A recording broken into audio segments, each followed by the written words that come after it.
After the Rath Yatra, I went down to Los Angeles for my initiation ceremony there. And I was always, even right up to the end, I always felt very nervous in Prabhupada's association because I always just felt he could understand my thoughts and see my heart and everything. But whatever. When it came time for me to come up and get my beads, Prabhupada said, I walked up to the Vilasa son and offered my obeisances, and as I was starting to offer my obeisances, he said, "So, you are brahmachari?" But I was just so nervous, I didn't know what to do, so I just continued offering my obeisances. And so someone was trying to tell me, Prabhupada's talking to you, Prabhupada's talking to you, but I just kept offering. I wanted to avoid, because he was like God, to me it was like he's come to save me, and it was a relief of a huge burden. I mean, in the material world, I was in such material anxiety, and Prabhupada had relieved my burden, and he was so beautiful, and so I was very shy. But then afterwards, it kind of struck me that maybe he's given me a blessing that I'm a brahmachari. And by Krishna's grace, I never got married, and here I am, struggling. I was contemplating, because I had this thing in my mind that I hope I have a good name. It was very important to me that the name that because I so far had liked everyone's name that I had met as initiated devotees, but I was worried that I would get a name that just didn't sound right, that wasn't me, but I knew that I had to accept it because it was obviously, because Prabhupada knew what my spiritual name was, so he was going to call me by that name. So it was just a struggle going on inside my, completely on a superficial platform. It had nothing to do with it was just distraction. My mind was just distracting me from. But I had some significance. I knew, so I dwelled on it as long as I needed to. And I was thinking, the name. I was attracted to a particular name. I thought, well, maybe I'll get that name. This is a good name. I like the sound of that name. And the name was Madan Mohan. Madan Mohan. I kept saying Madan Mohan. Boy, that's a good name. I hope I can get that name. Obviously, totally whimsical. So, a few days passed, the time for initiation came. In the meantime, I had gotten some ready-made beads, which I was... No, actually, these beads I had with me, and I had actually I had been using them because I had been in a temple for about 6 months in Montreal. So these were my beads. So I brought them with me to the yajna, to the initiation. And it was a beautiful scene, of course. I'd never witnessed so much grandeur and so much effortless grace, all in such a small, in a small space, and there's such simple gestures. It was a wonderful experience. But so during this, Prabhupada would take the beads from somebody, then chant on them, then return them. When it came my turn, I hand him my beads. So he takes my beads, and they're not overly small. They were like the same size that most other beads were. But they were, on the small side. So I hand him the beads, and he takes them, and he looks at them with disapproval. He says, "You couldn't have gotten bigger beads?" And at that moment I'm thinking, beads, and I'm like, all of a sudden, I'm already being, I'm demolished. I have no land to stand on. I'm just like this. I didn't know what to say, so I'm quiet. I don't know. I think I shrugged, and he took the bead. He chanted, and while he was chanting, I'm thinking, Madan Mohan, Madan Mohan. And that's, the mind is just going on. I mean, it was like on hold, waiting. Finally, he begins chanting. He hands me the beads, and before I take them, he says, "Is there already someone named Madan Mohan?" And then all the devotees are going, "Oh yes, Prabhupada, here he is." And then with that, there's not a split second even. Your name is Baradraja. Chant 16. I was invited to come up to his room to receive the Brahminical initiation, the Gayatri mantra. So I was really excited, and I walked into the room, and I gave my obeisances, and then Prabhupada motioned to me, he said, "Come closer." So I went close as I thought I should be, and then he said, "Come closer." So I sat right next to him, he made me sit right next to him. And then he gave me a piece of paper to look at with the Gayatri mantra on it. And then he said, "Come a little closer," and then he began to repeat the words of the mantra, sort of, close to my ear. So I was very excited. We were alone in the room, and it was very intimate. So after that, I was going to leave the next morning. So he began to speak to me a little bit. He said, "So you are leaving?" And I said, "Yes, Prabhupada." And he said, "So you are going by Calais?" So I was wondering, why is he saying this? I mean, how does he even know about Calais? Calais is a port on the French coast, North Sea coast, and I was going from Dover to Boulogne. So I said, "No, Prabhupada, not Calais. The hovercraft doesn't go from where I get from Dover to Calais." He said, "You are sure?" I said, "Yes, Prabhupada, you're wrong." Then I realized what I was saying. I was telling Prabhupada he's wrong, and I felt inside I shouldn't say that, So he just looked at me and smiled and said, "That's all right." He said, "So thank you very much." And then I gave my obeisances, and Om Ajnana Timirandasya. And then he said, "Thank you very much. You continue, pursuing the work in Paris." So I went. So when I got to Dover, I kept thinking in my mind, why did I say no to Prabhupada? I should just not said anything, So when I get to Dover, there's an announcement: "Ladies and gentlemen, due to rough seas today, the hovercraft will not be going to Boulogne." So I heard that, I was like a little bit surprised. And I said, "Exceptionally, the hovercraft will be going to Calais today." So I said, "Oh no!" I said, "What a fool I am!" Prabhupada asked me, "Are you sure?" And I kept insisting, "Yes, I'm sure." So I remember that very vividly, We had been apprised of the rules and regulations. He didn't go through it. He just said, chant 16 rounds, and Krishna consciousness means happiness, which he had said many other times over the years. Krishna consciousness means happiness, which was a very, very strong thing. Prabhupada sometimes gave very nice, short instructions. We were in Nandagram looking at the paintings and the art, and it was beautiful. And he turns to me and says, "Art means full belly."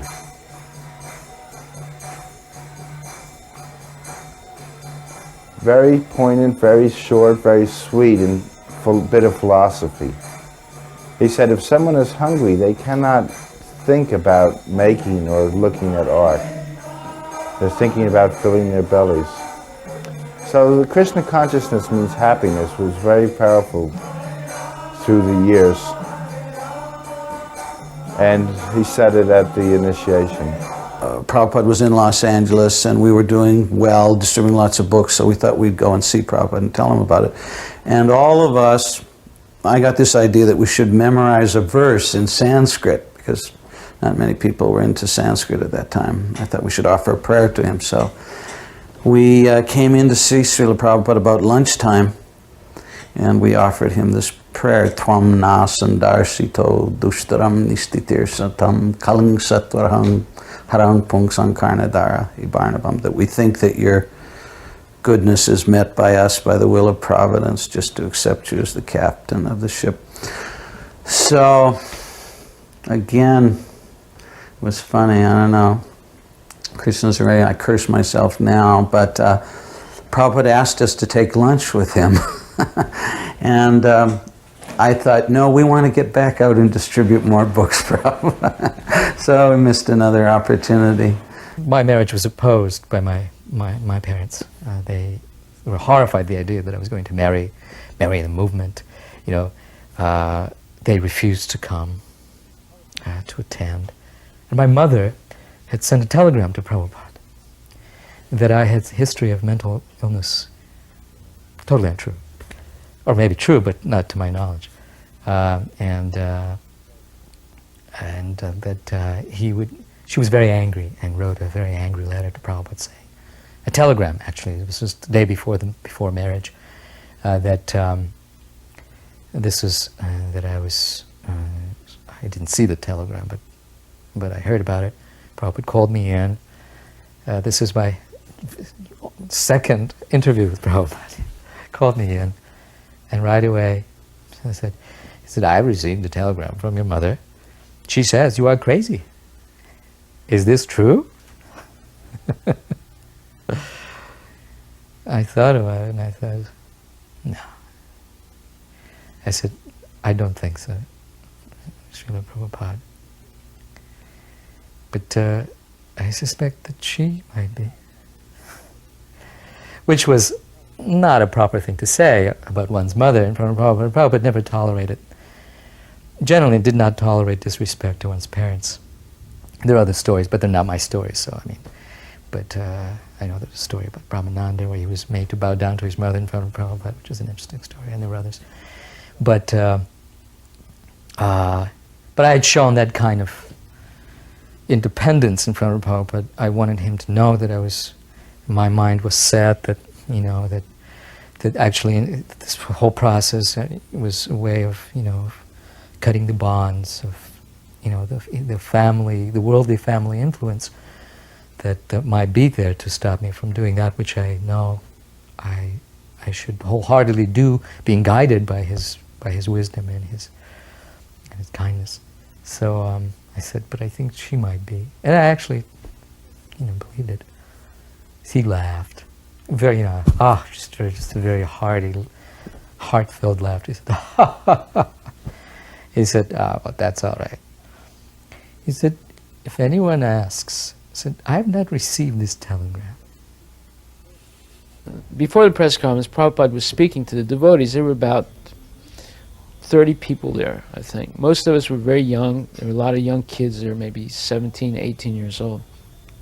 So I arrived after everything was in process, and when I walked in, I had the illusion that, I organized this thing, this is Prabhupada. So I sort of made everyone move out of the way, and I went right up to the front. I came with another devotee named Ganeshama, who sat, in the entrance, near the entrance, very humbly, quietly. And I went right up, right near Prabhupada, and I sat down right next to him. And then there was one devotee named Lochananda. He was introducing everyone. He said, and this is Hari Vilasa, Prabhupada, the president of the temple. So Prabhupada didn't look at me. And right away I felt bad. I said, why didn't he look at me? He mentioned my name. He didn't say anything. Didn't even look, didn't even nod. So I realized I must have done something wrong. And I was feeling bad that I pushed everyone out of the way to go sit up front. So, and Lochananda said, and that's Ganeshama in the back. He's the one that's translating your books. Prabhupada said, where is he? Let him stand up. So Ganeshama stood up and he said, thank you very much. So now I knew I had done something wrong. I realized I must have been puffed up that, why he didn't even look at me, and he's acknowledging Ganeshama. So then they kept speaking a little more, and Prabhupada was thanking the devotees for participating in Krishna consciousness. Then finally there was news that we had just got a new temple. This was major accomplishment. And Prabhupada said, where is it? And Lochanand said, it was a little bit out of town. So Prabhupada looked at me for the first time, and his look was very weighty, and I could barely look at him. I felt, very, let's say, puffed up, and he had already put me down in a sense, and I was feeling very contrite about it. And then he said, so how far is the temple from Paris? So that question sort of shocked me, took me off balance, and I was thinking, well, it's not very far, Prabhupada. He said, oh, how far is it by car? I said, well, I'd say it's about 45 minutes. He said, oh, and by train? And then I was thinking, wow, why is he asking me these questions? And I was all confused. I said, oh, it's over an hour. He said, oh, so it's very far. I said, yes, Prabhupada, it's very far. Then I realized, my guru was correcting my imperfect intelligence and my illusions about myself. And I realized why I had accepted him as my spiritual master, because he was able to point out these things in a very, let's say, precise way. And I needed that.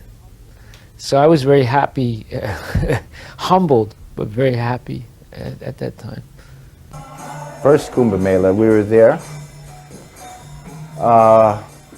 We were in a grand tent. It looked like a nomadic Bedouin tent. It was very large. Prabhupada was in there. We were all gathered, not all, but the so-called big guns, the people that... Again, it wasn't because he loved us more. It's because we were doing something and it was reciprocation. Parenthetically, because before I forget it, we were on a train and Prabhupada said, I do not love any devotee more than the other, just like Krishna reigns on the ocean. His mercy is throughout. Well, similarly, he said, Krishna loves all his devotees equally, but if someone steps towards him, he will reciprocate. He will show that love. So Prabhupada was showing great love to the people who were doing something. So the so-called leaders were there. And he asked us, how do you know Krishna is God? So somebody says, because it says so in the Bhagavad Gita. And Prabhupada says, someone can say that is just a book. And I said, because you say so, Prabhupada. He says, I am just old man. Someone will say, what does he know? He is old man. So we didn't know. So Prabhupada said, the answer is because you feel the ecstasy. You feel the bliss. You feel the nectar. The proof of the pudding is in the eating. And I thought, what a great answer, because I had many times felt the ecstasies. That's what kept me going. And Prabhupada. I was scholarly, but really my Krishna consciousness from the very beginning was interacting with Prabhupada. So Prabhupada had asked me to create some sample. He didn't say sample, he said, can you draw a picture of Lord Chaitanya? Obviously he wanted to see. So a few days later, after the marriage, and my wife, Rukmini, had brought in her paintings, and other paintings were there, Jarani's paintings. And Prabhupada would look at everything. And I did this drawing of Lord Chaitanya, which was not, in retrospect, it was such a struggle. I of course I did it in an afternoon or whatever. I had some time and I devoted some time to it. But I thought, well, it was not finished. The figure of Lord Chaitanya was there, but everything else was just barely sketched in. But I'd put in, everything I had into Lord Chaitanya's face and his expression and his attitude, whatever I understood to be right, to be put into the picture. And Prabhupada looked at other pieces of art, and mine was rolled up on the desk in front of him. And he looked at Rukmini's painting, and he appreciated, and he said, "That's nice."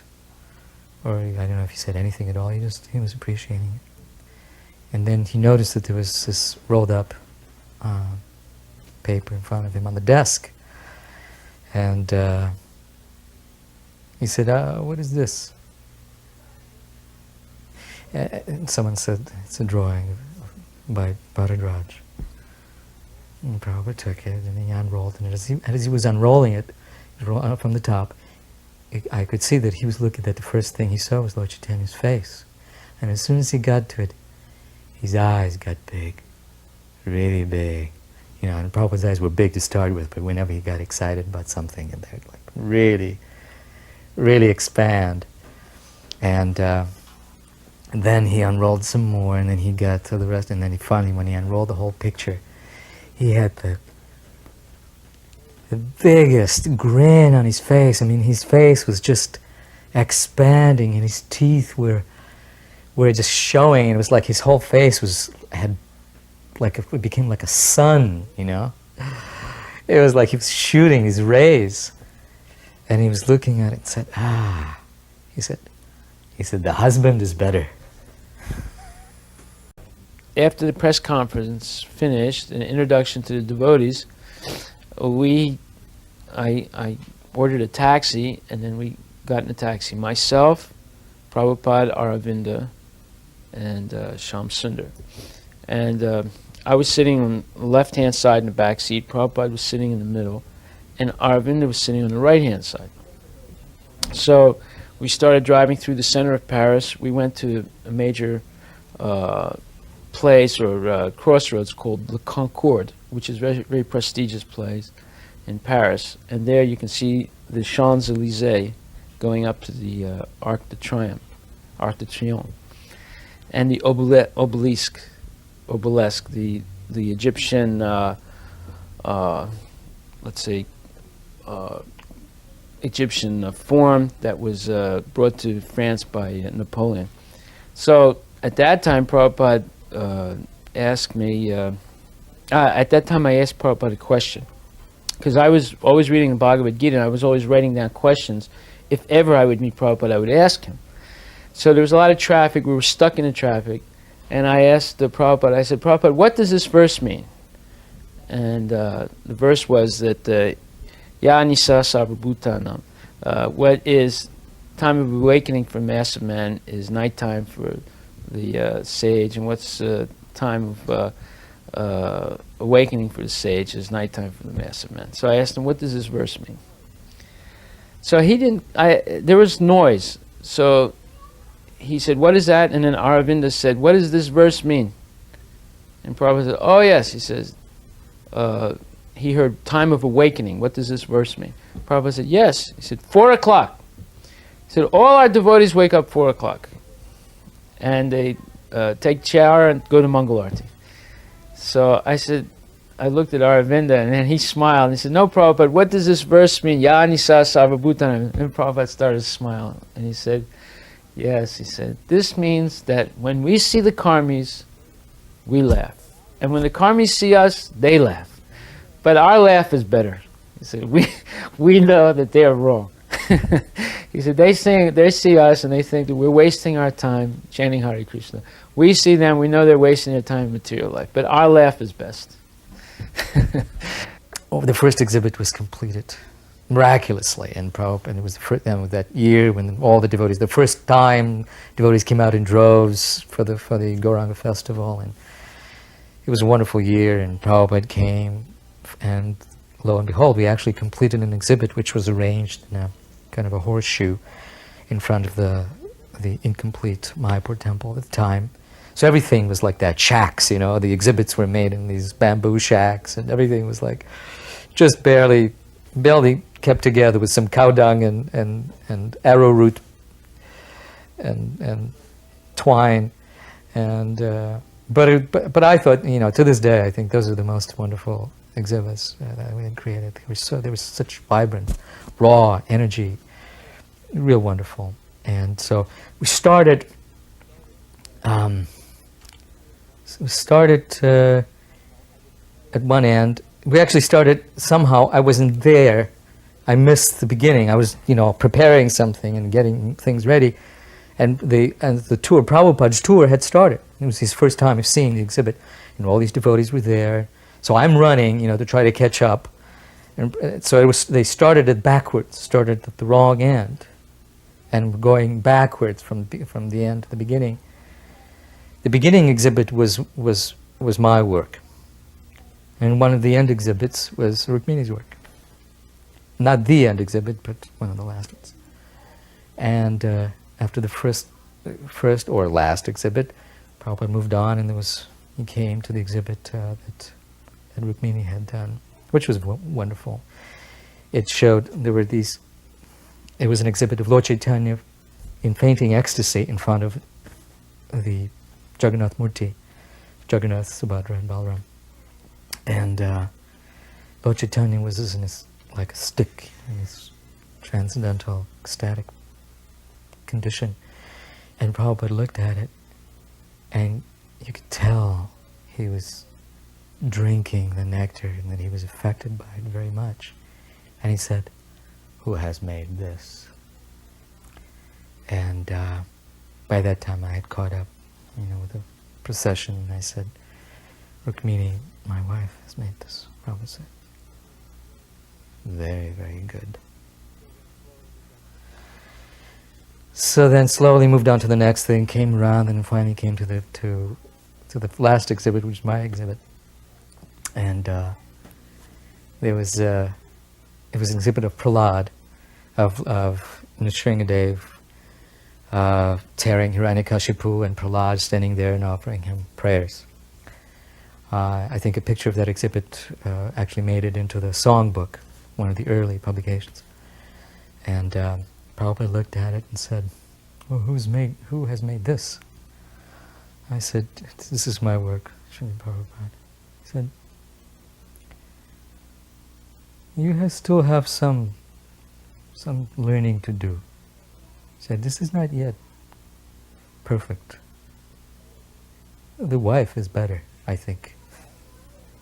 So we're back in the tent in the Kumbh Mela, and so Prabhupada says, "You know Krishna is God by the ecstasy. The proof of the pudding is in the eating." So many, many years later, I'm talking about 7 or 8 years later, we're in Philadelphia on a morning walk. Prabhupada says, he stops, everybody stops. "How do we know Krishna is God?" So I let a few people say this and that, and nobody knew. I said, "Because we feel the ecstasy, we feel the nectar. The proof of the pudding is in the eating." He says, "No, because the Bhagavad Gita says it." So I said, "But Prabhupada, you said," and by that time he's down the way he's walking. So it was one of those seeming contradictions that didn't contradict, because it's transcendental. At one stage, we literally had no manpower because Western devotees, somehow I never got sick in India, whereas everybody else, would go fat and come back skinny. I went skinny and came back fat. But in Bombay, there were very few devotees at Hare Krishna land. There was a lot of work to do, and Tamal Krishna, who was the GBC, was discussing with Prabhupada what to do. And I was just a brahmachari, an insignificant brahmachari. I was, doing a little preaching, going out on life membership. And so for some reason or another, Prabhupada called me into his room when Tamal was there, and asked me, "Sridhar, what should we do? What can we do? These are the problems." I was flabbergasted. I thought, well, I'll try to work harder, Prabhupada. I didn't know what to say. So it was bewildering. So when Prabhupada walked in, immediately he wanted to have darshan. It was just a Guru Garanga altar. We had a picture of the Panchatattva. So he walked into the temple, and I was very, a little tense. I didn't know what was going to happen, if he'd approve. It was so simple. And he looked, and he said, "Oh, my Guru Maharaj is here." And he gave his Dandabats. So that that really impressed me, because here was Prabhupada. This is only 1970, but still such a great personality, and he's giving his Dandabats. to this very, let's say, humble altar. So that was like wonderful. He said, an artist worships Krishna by his intelligence. So that so just sitting and thinking of Krishna intelligently, making decisions on how to portray Krishna, that is engaging one's intelligence in worship. And by doing so, then Krishna reveals himself. The communist thing is going on in Calcutta at the time. They were bombing in North Calcutta. There were some seats for life members, a rupee each. Some communists came and they say to me that this is distinction. Those seats are for a rupee, and some people might want to sit in those seats and they can't pay a rupee. I said, well, some people are life members and they want to sit in seats, so we're making that option. They were complaining, so I said, well, go sit in the seats. If there's distinction and you like the seats, go sit in the seats. But previous to that, they did, and they were satisfied with that. It kind of diffused it. But previous to that, they had sent up a chit, a piece of paper on the stage that said, quit or die, to Prabhupada, quit or die, which was their languages, like, no, quit India or die. Does this sound all right? Quit India or die. Prabhupada starts out with the Brahma Samhita prayers. They're so beautiful. It just soothed everybody. There were 2,000 people, and there were some hecklers there. And we were worried. There was like some anarchists and communists and, young kids, but they were like a large group of them. So when Prabhupada first began to speak, he was sitting on a wonderful throne, Vilasa that was built for him. And very impressive. So people were heckling. They're saying, on the floor, on the floor, on the floor. So Prabhupada asked the translator, Jyotimai, he said, what are they saying? And she said, Prabhupada, they're saying you should sit on the floor. So there was a moment of silence. And then Prabhupada looked at, especially the hecklers, that they're part of the audience. And he said, if someone is qualified, they can sit on this seat. This seat does not belong to me. It is the seat of Vyas. Whoever is qualified can sit here. Whoever is qualified in speaking the Bhagavad philosophy can sit here. He said, but if you can hear me better, I will sit on the floor. Now something happened. When he said that, and it was translated, it was like the weight of that statement was enough to stop them. After that, they remained quiet and respectfully listened to Prabhupada. It's just the way he said it. If you can hear me better, he said, I will sit on the floor. I know in India, I had an opportunity to see how he really expected a lot from them, from Indians, and he encouraged them a lot, and it was almost, because the type of Indians that he attracted were always very, very high-class people. I mean, big industrialists, and not only big industrialists with money, but people who had principle, people who were, if not Vaishnavas, a mixture, like Dr. Patel, for example. That was the most amazing friendship or association or whatever you want to call it. And I saw so many occasions where Prabhupada was very, very intimate with Dr. Patel, almost like a friend. He let him get away with virtual murder in terms of Dr. Patel's attitude and challenging Prabhupada and joking with Prabhupada. But I did see, and it imbued in me that vision also, that if Indians would just take up Krishna consciousness and pursue it the way Prabhupada was doing, that it would be a great addition to Lord Chaitanya's thrust in the Sankirtan movement. He really wanted Indians to get involved, and just the way he was very charming, he was very respectful towards them.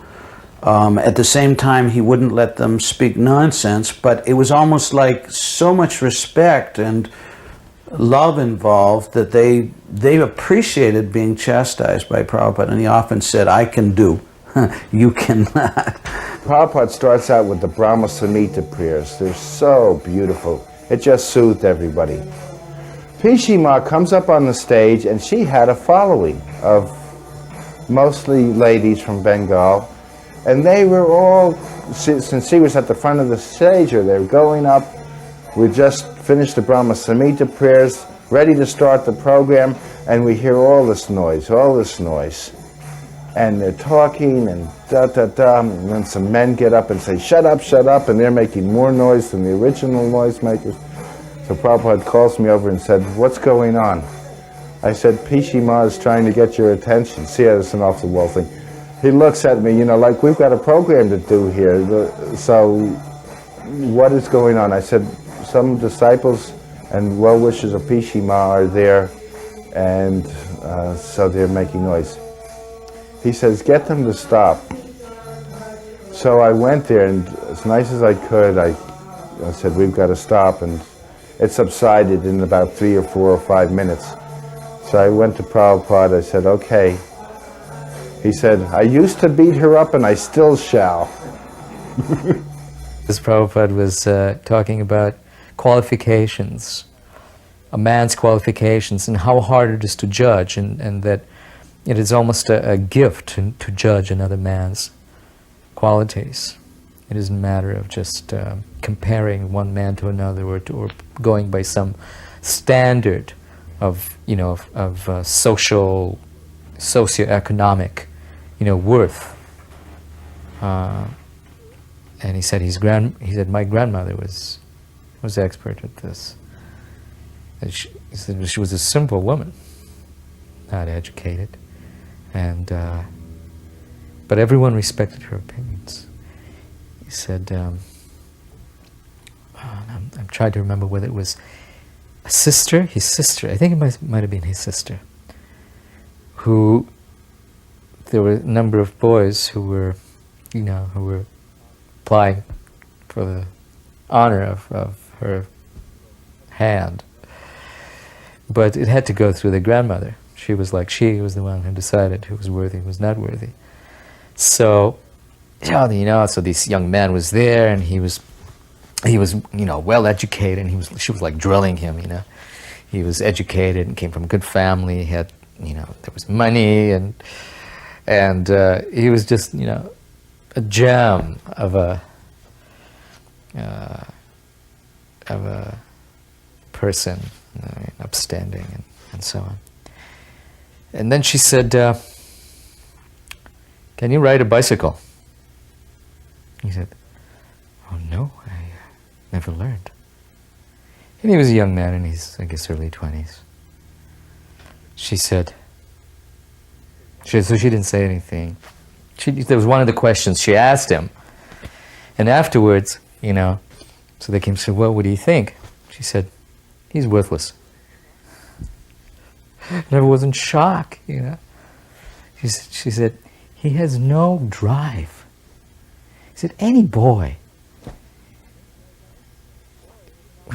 any young boy has an opportunity to learn to ride a bicycle, he will get on, even if it's not his own, some friends, he will get on and try to learn. Who has any kind of drive? He said, he has no drive, he's worthless. So that night, about 12 o'clock, we're waiting outside the Olympia Theater to get a taxi, because we were so poor, we didn't have a car, we didn't have anything, we had just barely gotten into that house. So as we were waiting near an outdoor cafe, I asked Prabhupada, I said, Prabhupada, I know you're tired, would you like to sit down here? So he just looked at the chair, and he looked at the place, and said, what is this place? I said, Prabhupada, this is an outdoor cafe. Cafe? They are drinking and smoking here? I said, yes, Prabhupada. He said, Guru cannot sit in such a place. So I felt, wow, I said, this is amazing. Every time I talk to Prabhupada, he instructs me about Krishna consciousness. It was very, very, wonderful. So I said, Okay, Prabhupada, I'm sorry. I thought maybe you were tired. He says, that's all right. He said, Guru cannot sit in such a place. So the taxi came, we went back. So on the way back, I asked Sham Sundar, I said, it's 12 o'clock, 1 o'clock. Should we get up in time for Mangal Arati?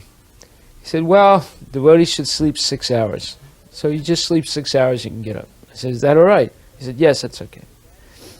So with that understanding, we took rest. So at 4:35 in the morning, someone is, like pounding my arms. Get up, you nonsense, get up! And I woke up, it's like from a bad dream. I said, what's the matter? He said, you're nonsense, Prabhupada is so angry. I said, why? What happened? He said, because there's no Mangal Arati, the devotees aren't up. I said, oh my God. I was really like confused, So I ran downstairs, and some devotees had just started, doing a kirtan, and everyone was looking at me with dirty looks, and why did you let this happen? I tried to explain, but then I just kept quiet, I didn't say anything. And then someone grabbed me and said, come on, hurry up. I said, what's the matter? I said, we just started Mangal Arati. Prabhupada wants you to come on a morning walk. So I went outside, and there was Prabhupada waiting, and we started walking. So that was wonderful. All of a sudden, we're in the fresh air. It's about 5:30, 6 o'clock in the morning. It's a very nice spring day.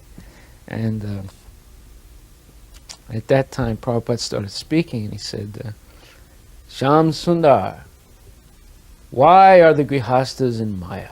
He said, why are all the grihastas in Maya? So Sham Sundar, he didn't say anything. And then Prabhupada stopped, and he looked at us, and he smiled. He said, because that is their position.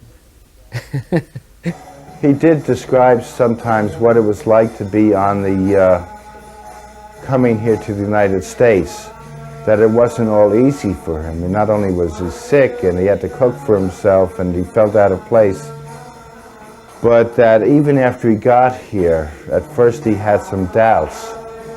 And the way he would counteract the doubts is to go to the shipping line and find out the times when the ships would return to India. And the customs guy, the customs man said, Swamiji, you have been coming here for a year and looking at the times, but when are you going? And he would say that. Then he said, when I first came to America, my plan was just to make sannyasis. And he looked at us. We were all quiet. And then he said, but that is not possible. Then I was thinking, let them get married. Husband gives wife one child. Wife goes to Vrindavan, husband takes sannyas. Then he looked at us again and he said, but that's not possible. So that's all right, you can chant Hare Krishna. So we were all like in a state of shock.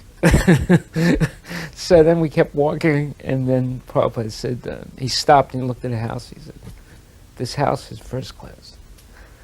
And he looked at the fence, and he said, in India, only the best gentlemen have a house like this, with this, it wasn't a fence, it was a iron fence, nicely painted and everything. And he said, and look inside the garden, it's perfect. And look at the house, it's perfect. So he said, it's too perfect. So, I was shocked when he said that. He says, too perfect, because the gentleman in this house cannot leave the situation. When he dies, he will take birth again. And he'll take birth as a dog or a bug to continue his attachment. Then he said, Griha Chetra Satapta, Griha Chetra Sutapta Vitar, Janasi Mohayam Ahamameti. He said, it's too nice, and he will continue his attachment. He said, this is the flaw of material life. So, we went on, many things were discussed, and, here I'm living with a head full of ideas and charged with with a dozen of projects, and I just arrived, you know, I'm totally overwhelmed. I walked out, and, you know, the first person I saw is like almost the first person I knew from America that I hadn't seen for a long time, and it was Devananda, who was at that time already initiated as a sannyasi, Devananda Swami. And, you know, how are you? You know, and we were like, you know, hugging each other and obeisances and trying to catch. It was like I was there standing on the steps for about, I don't know, a minute maybe. He just started to talk. And all of a sudden, Satsrupa, who was Prabhupada's personal attendant at the time, comes running out. And he's like, look, you know, coming towards me with this sense of alarm. He says, Baradraja, please come right away. Prabhupada wants to, there's something he needs to tell you. Please come back. So I'm saying, okay, Devananda, you know, excuse me, I have to go. Prabhupada's calling me. We'll talk later. And I was, you know, literally maybe a minute and a half I was there. And I'm running back into Prabhupada's quarters. And, which were at the end of this long walkway. And, you know, I'm running in, and, you know, I come into the room, I pay my obeisances. And I look up, and Prabhupada is looking at me very sternly. And he says, so, we have discussed so many things. You have so many things to do. I don't think you have any time to stand around and talk. Prabhupada wanted Indians to get involved in every aspect. He didn't just see them as people who could give money, although a lot of the gentlemen that he was dealing with were businessmen, but a lot of sadhus came to him also, a lot of very religious people. And Prabhupada himself was, before he took up the life of a sadhu, he was an aristocratic gentleman, and he moved in that circle.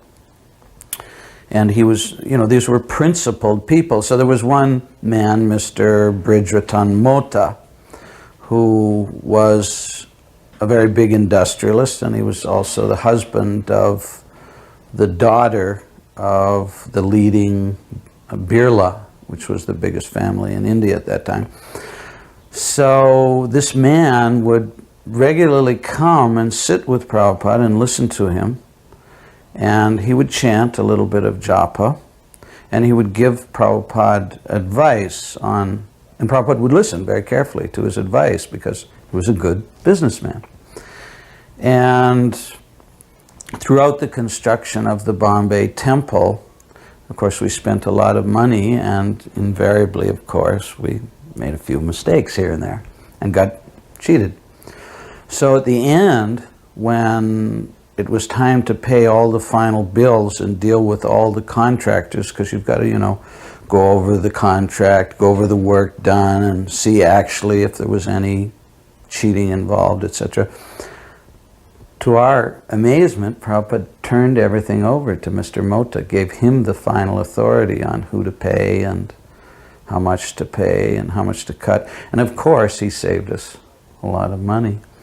So I think there were many examples like that in his writings. Prabhupada talked about the construction of Bombay Temple, and he wrote a letter to Giriraj about Sumati Morarji and told him that just form a committee and give the charge of building the temple to the members. He said, our business is preaching. We should not get entangled in these mundane business affairs. The members they've invested in us, and we're investing our preaching in them, so give them responsibility. Prabhupada seemed to be very fond of George and philosophically interested in John. They had many philosophical exchanges. George is a very down-to-earth person, still now.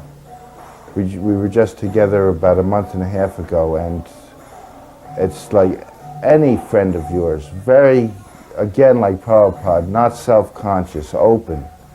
And Prabhupada was able to surmise that. So they had a very friendly and respectful, but it was very friendly. George also was friendly and respectful to Prabhupada. And they were talking about addiction. As someone may be addicted to drugs, that we are addicted to Krishna. Now it was interesting at the time, John and Yoko were totally or somewhat addicted to heroin when we were living there too.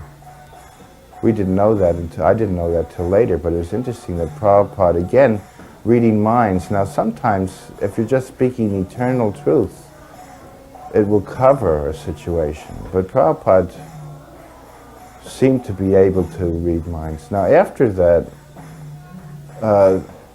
basically it was about growing a taste, a love for the chant and for the philosophy.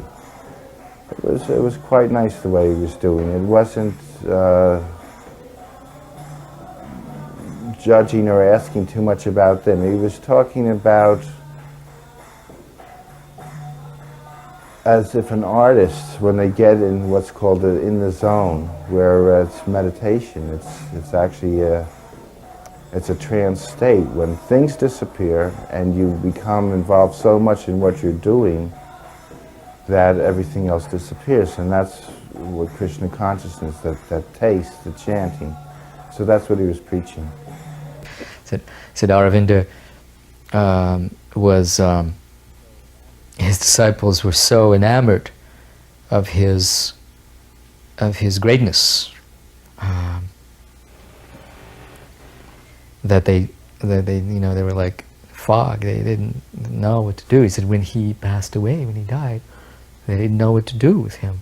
They thought he was in samadhi, and so they left him to sit there. He said, until he began to smell. He said, so he did not have intelligent disciples. He said, his disciples didn't know the difference between the living man and the dead man. He said, what is the use of a disciple like that? He said, less intelligent.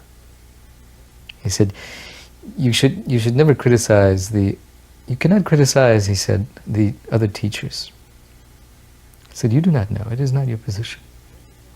He said, but it's okay for you to criticize their disciples. You can tell them they're less intelligent. Then we used to go out on morning walks in the vicinity. This was still in the suburbs of Paris. And one morning we were walking. I came down with a blood infection from, I must have cut my foot. I didn't take care of it, and I had like a red streak up my leg. It was a sign of serious blood infection. So Prabhupada said, and he noticed that I was a little cold. It was a little chilly in the morning. I only had a thin kirtan on. So Prabhupada was asking me, how is your health? And I said, well, it's okay, Prabhupada. He saw I was limping. And he said, are you cold? And I said, well, not really. He said, if you want, he said, I will give you some clothing. So that was, very considerate of him, that he was, so concerned about myself and my health, and other devotees too. And then I came down with such a serious infection I had to go into the hospital. But right before I went to the hospital, we had a big program in the School of Architecture, and during that program, Prabhupada gave a speech. He gave a talk about Varnashram Dharma and how people who didn't follow it were less than dogs, or like dog-like. So when the question and answer period came, one gentleman stood up and he said, yes, Swami, I want to ask you a question. With a French accent. He said, what is wrong with being a dog? So Prabhupada said, if you think it is good, then I give you my blessing. You can take birth as a dog in your next life. So, when he said that, all the devotees gasped for breath, because they realized here's the pure devotees giving this guy his benediction and become a dog in his next life. So that was quite an event. he asked me if I could arrange a meeting with the ambassador to the United States, because I had already met him with some devotees. And he was leaving Delhi in 2 days, so he wanted to see if I could do it in a day, or do it before he left, and I was able to arrange it the next day. And so we went there and we took some devotees, I think we took Dinanath and Yadabar. Yadabar was a Peace Corps guy, so we could say he was in the Peace Corps and this man was in the Navy. We didn't necessarily say that he left the Navy for Krishna consciousness, but so it was like sort of like trotting the people up to the showcase. But by this time we were friendly with him. He had already put me together with the Food for Peace people, and I was able to get many tons of food, mixtures that we could distribute. Unfortunately, nobody in India liked it because it was wheat-soy blend mixed with sugar, and even the cows didn't like it, but that's a little bit of humor. But they gave us many tons, and he liked me. And so the meeting was arranged, and Prabhupada, they gave us, he asked if you'd like tea, and Prabhupada said we don't take tea, so they gave us warm milk in gold-rimmed American Eagle cups and saucers, and Prabhupada began to say that, again, that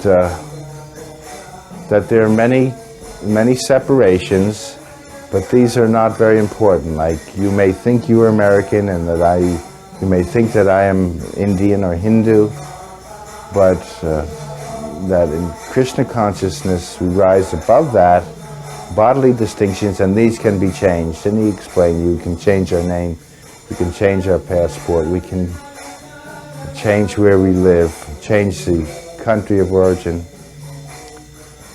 So these things are temporary, and we should not think of each other as that, because it only separates. So he says, just as I don't call you Mr. Striped Suit, Kenneth Keating had a gray and white striped suit, and you don't call me Mr. Orange Robe.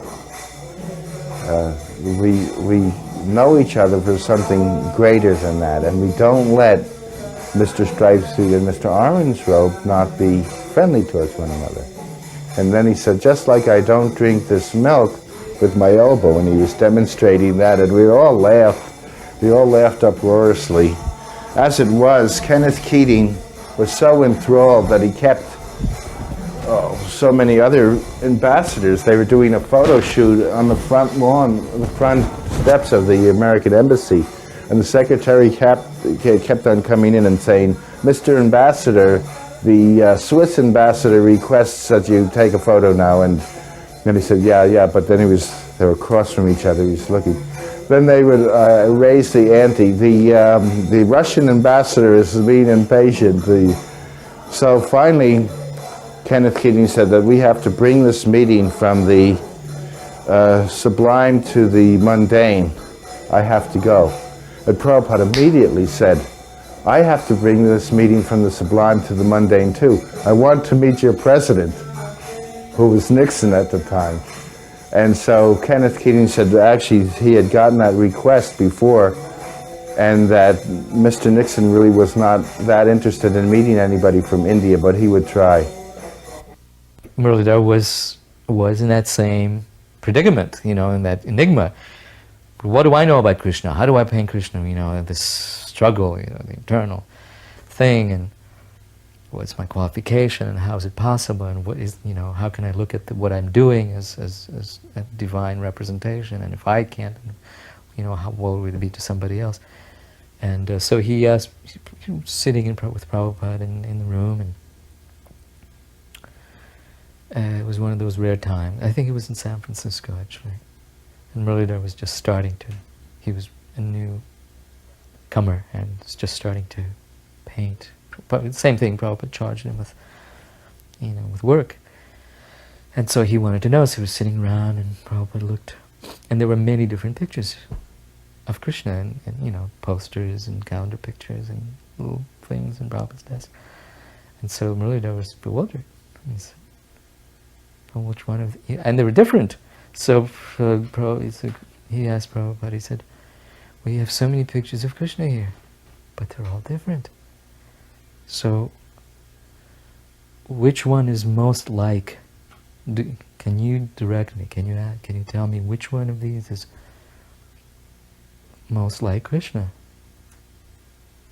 And he said, and Prabhupada looked at him as though he was totally crazy. He said, I have never received such a clear message from anyone that I'm out of my head. Prabhupada looked at him and he said, they're all Krishna. They're all Krishna. Each one of these is exactly like Krishna. Prabhupada, I think that our temple can be maintained by doing a little business. So immediately he said, you should not do. And I said, why not? He said, because your business is preaching, you're a brahmachari. He said, if there is a grihasta, and I said, yes, well, Lochananda. He said, yes, Lochananda can do. He is grihasta. He can do business. But you're a brahmachari, your business is preaching. So he gave me a very important instruction there, and I did follow that. And Lochananda did start the business at that time, and it helped the temple a lot. But Prabhupada was very firm about that point. And then he told how his Guru Maharaj had gotten somebody to buy cigarettes for a visiting scholar from Germany. Yeah, I mean, he was open-minded. When I was in Russia, because there was a scarcity of food, he found out everything was the same in the stores. He said, you could even eat meat if you have to keep this preaching going on. I didn't have to, but there was things like that. So this was very interesting because it was Ekadashi, and he said, my Guru Maharaj on Ekadashi fed the quarter, so feed everybody. And he had us cook regular prasadam and still observe for Ekadashi ourselves, but in other words, don't discontinue the prasadam distribution program. Don't discontinue it. One time in Vrindavan,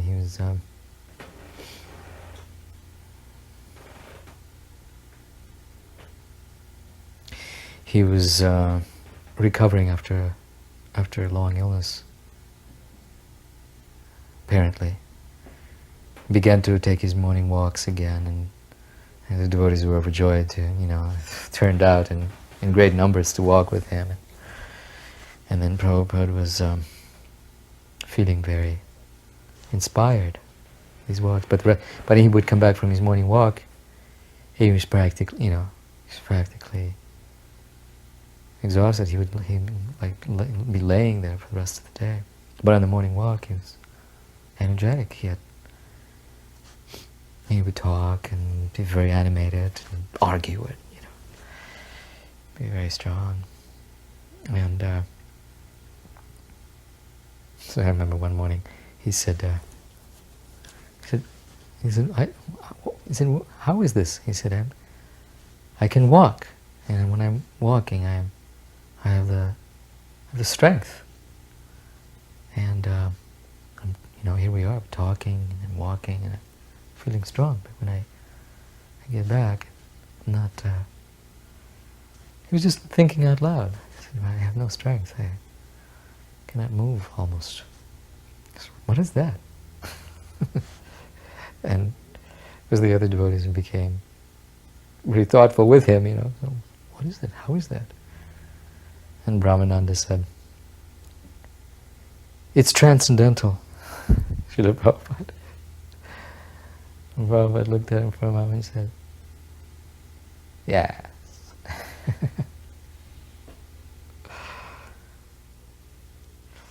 When the deities were going to be installed, and we had secured a new temple in Paris on Avenue Foch, I had purchased some very expensive perfumes, natural oils, like natural jasmine oil that's costs maybe $10,000, $12,000 a kilogram. And I bought all these precious oils in smaller quantities for the installation of deities. So when when Radharani was being bathed, Prabhupada applied some perfume on her face and her body. And then all of a sudden, he stopped. And then he asked for yogurt, because the perfume must have, some way or other, reacted with Radharani's skin, and it created like a slight blemish on her face and on her cheek. So for the next 20 minutes, Prabhupada bathed her cheek with yogurt. And I felt very bad about that I had, I had purchased that oil.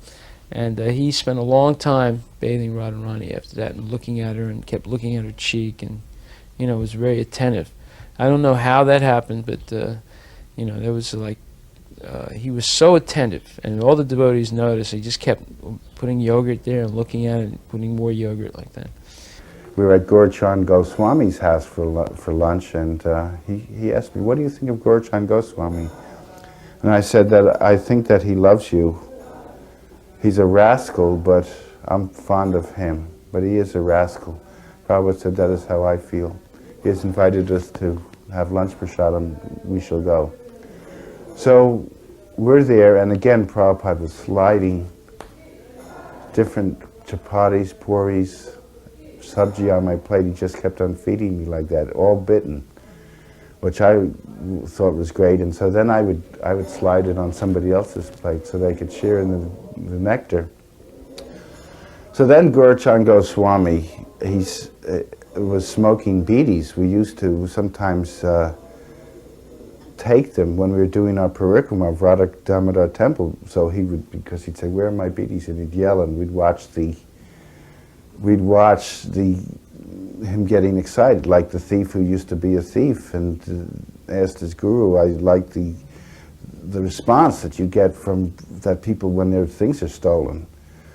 So the guru said, just put their luggage in other rooms, and then they had the response. And then he said, "My dear Prabhus, I was a thief, and I can't do that anymore. I'm a Vaishnava, but I just wanted to see the response, and here's your luggage back." So Gurudasa Goswami at the end of the meal wanted to have a bidi. He couldn't see. He was actually almost totally blind. So we went behind the door and had a bidi. The only thing he wasn't behind the door. He was sitting in the front of the door in kind of a sneaking view. And Prabhupada was eating, so then I said like that, and we had a good laugh because it was really obvious. He was trying to sneak, and there was smoke all over the place. So I saw how he freely gave of his time to them, and he would listen to their problems. He would even, that was the wonderful thing, he would even talk about their family problems. He would talk about, petty things.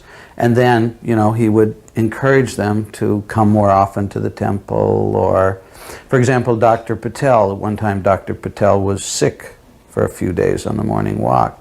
So Prabhupada got very concerned. Where is Dr. Patel? Somebody please call him, find out what's happening. So, overall, I was in Bombay for many years. Then I became the president of Calcutta. And there also I had a lot of opportunity to, actually more so in Calcutta, to be trained almost by Prabhupada. And I saw him working with the Indians. And to me, it just gave a whole new perspective to my understanding of how big Prabhupada's plan was in Krishna consciousness. It was, not some type of just cult or something, but he had an idea of a nation or an internation of Krishna conscious people. I asked Prabhupada that Gurudasa Goswami is in the Goswami family, but he doesn't want his son to eat prasadam with us. And Prabhupada said, yes, that is a distinction. You can find out how they really feel about us in Vrindavan. Invite them to prasadam. And if they come, they are for us. And if they don't, they are not. And it was one of these little etiquette things. After finding out that I spoke another language, he said,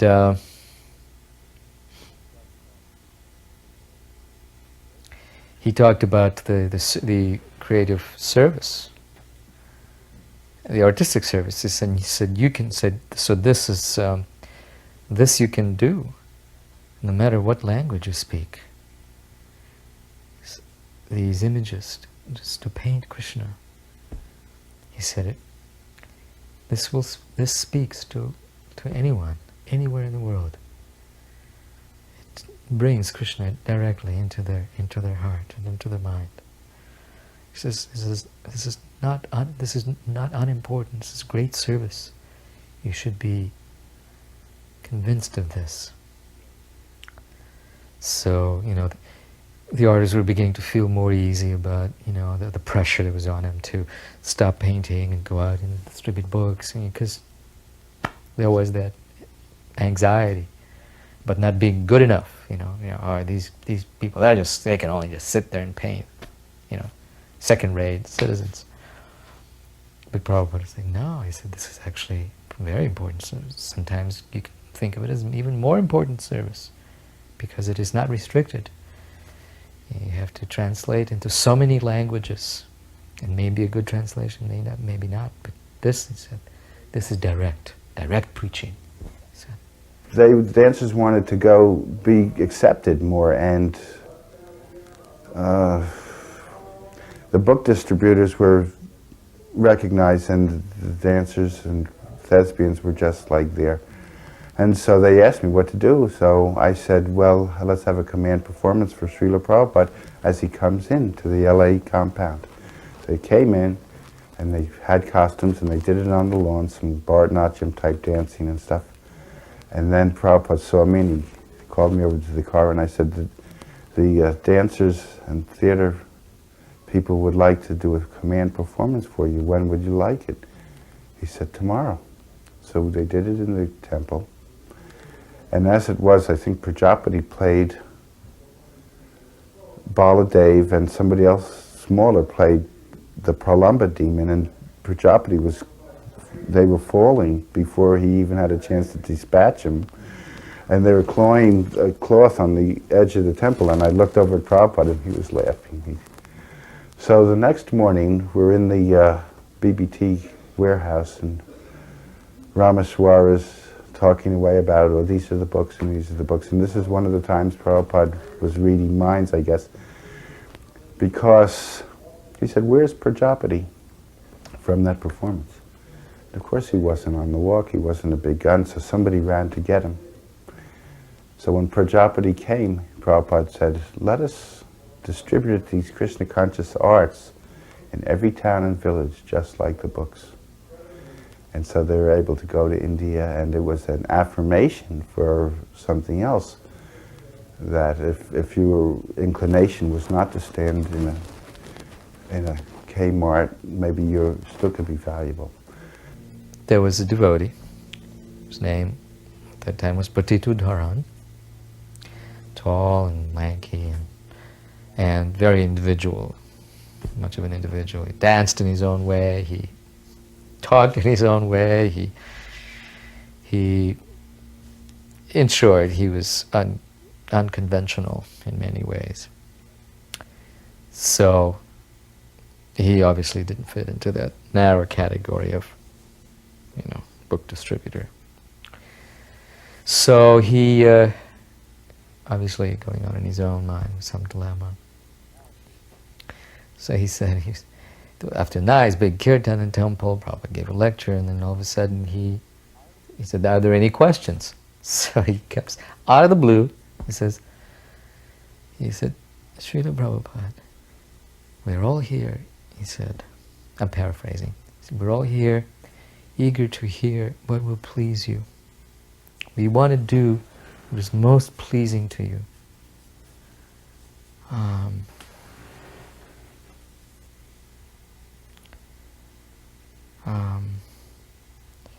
We've heard so many, there's so many different types of service is dear to you, and some, as you have said, is more dear.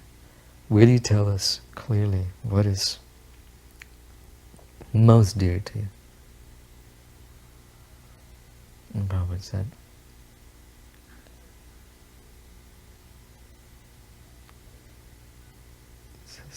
just chant Hare Krishna and become simply wonderful. Eat simply wonderfuls and become simply wonderful. That is all. Hare Krishna. When I was the president of Calcutta, again, Prabhupada had his office and he would meet his disciples there, and I was the president. Theoretically, I should be, sitting right at his feet and be the center of everything and, sharing and hearing all the nectar and everything, but I was always very shy. And I thought, let me go out and make more members. Prabhupada's here, I should make an extra effort to. But what I did get a chance to see by being kind of in the background or on the outside was that Prabhupada also had all his senior men coming there, and he had his Mayapur Vrindavan fund, money that he would give out. And it was very, very interesting to watch how the leaders, such as, Jayapataka Maharaj and Bhavananda and Tamal Krishna Goswami and Giriraj Swami and Gurudasa from Vrindavan, and they would all come, and Prabhupada, he didn't pick a project that he wanted to favor as much as he would look to see how much the devotee was enthusiastic about his project and how much he was prepared to organize it and manage it well. And on that basis, he would allot funds. So it really depended a lot upon the enthusiasm in the individual for a particular project. And I think Prabhupada, again, I think Tom Hopkins in the World of Hare Krishna video, he noted how Prabhupada would tell someone, go out and start a magazine, and the devotee never knew anything about a magazine, and he would say, Krishna will help you. I kind of saw that also, that he really just would look for enthusiasm, look for a spirit of depending on Krishna, and he would reciprocate and respond to that. So Prabhupada saw Krishna in everything. He said that if Govinda slaps you, you accept it as mercy. It was during the Pakistan-Indian War in Delhi, and some people were saying, now we have blackouts and you're not putting the lights out, and aren't you afraid? And Prabhupada said, we're not controlling, you cannot even control your toothache, your stomachache. They said, but what if the bomb should come? And Prabhupada says, if the bomb comes, I will see it as Krishna. And he looked up like that. Then another time, we were in a car coming from the airport to the temple, and I told Prabhupada that we were thinking about renting a store and calling it the Krishna shop. And Prabhupada said, no. He said, call it Hare Krishna shop. He said, let them say Hare Krishna once in their life. And then he told the story of a Puranic story of a man who was charged by a boar, a wild boar. And he screamed, Haram, Haram, which means untouchable, dirty thing. And at that point he died. The boar, injured him, and he died. And Prabhupada said he went back to Godhead because he said, Haram. Now Haram means untouchable in Urdu, or whatever language was spoken at that time. But because it approximates the name of God, because he said that, he went back to Godhead. So Prabhupada said, this is how powerful the holy name is. Therefore call it Hare Krishna Sat. Let him at least walk by and see the name of Krishna and say it. So it was very, I was very, pleased to hear that. And when we did open something up, we call it Hare Krishna Sat. But most of the time people did not tell Prabhupada the full story. And one other thing, since I'm thinking of it, when they did, Prabhupada always want to rectify it right away. He didn't want to let it fester. For instance, I was, the people from Hawaii who weren't initiated at the time, Siddha Swarupananda's folks, came to New York, and I had already hosted them in London, and they wanted to buy some books, over $300 worth. So I said, sure, I sold them. So the next day, someone told on me to Prabhupada that he had sold those books to the people in Hawaii. So Prabhupada, like many times before, got all the parties together. And he said, I'll give the name because it's personal rather than slandering. He said, he looks at me and says, Bhavananda says that you have sold over $300 worth of books to the people in Hawaii. And then he says, they are reading my books? And he does a mock thing like that. And they are chanting the holy name? And Bhavananda wanted to crawl under the cushion. So what I liked about Prabhupada is, rather than backbiting and this kind of thing, he'd get all the parties together, bring it out in the open. This was done all the time. People would get read. Oh, such and such says that you're da-da-da. So I like that very much. And this was in the last few days of his life, actually. Unknown to me, of course. I kept thinking there was Prabhupada was going to blow us away by just all of a sudden, one day, just saying, okay, it's, okay, enough of that, I'm back to full life. So he, that particular morning, I started. Oh, what it was, he had stopped my harmonium playing the day before, so I was shy. I didn't know whether I should play it again, because I didn't know why he had stopped me. I just thought maybe that the sound itself was somehow annoying, irritating. So then I would just chant without harmonium. But then on that particular morning, I ventured one more time to try to play the harmonium. But this time I played a tune that I hadn't played, that I hadn't heard for a long time, I hadn't played for a long time, but it was one of the first sort of unusual tunes that Prabhupada had recorded. It was recorded a long time ago, somewhere either in Boston or New York or someplace. And it was this Hare Krishna, Krishna Krishna, Hare Hare. Very unusual and soulful, and it's not, can't place it in any particular cult. It was just spontaneous, something that was just Prabhupada's own unusual sound, where it was coming from his heart somewhere. And so that morning I began by playing that tune.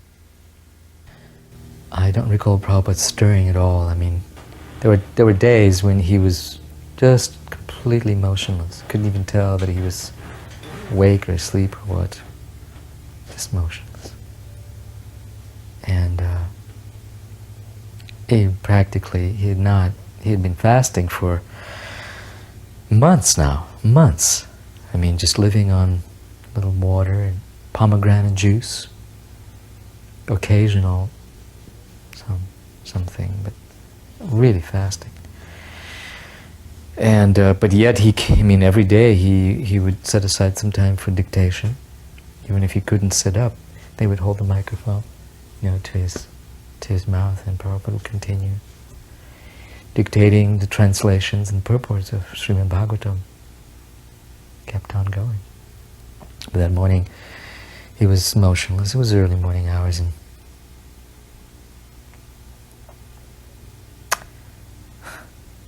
and suddenly I noticed. I looked up. I noticed he had motioned to one of his attendants. I think it was Nanda Kumar at the time. So Nanda Kumar or Shrutakirti. They asked him, or maybe it was Giriraj. They took turns to ask, and he wanted to sit up. He sat up, and as I was chanting it, he began clapping his hands like this. It was like it was slow motion, but it was very definite, right on beat, and he would nod his head. in approval. It was such a reward, such a wonderful thing, you know, and that he, hearing that, it was like, it's hard to say, it was like, I don't know, it was the best reward I could have asked for. So that tune was, was a very, very special weight, for me. Sangsara dava nandanira loka Anilo Premadana Koruna Prachu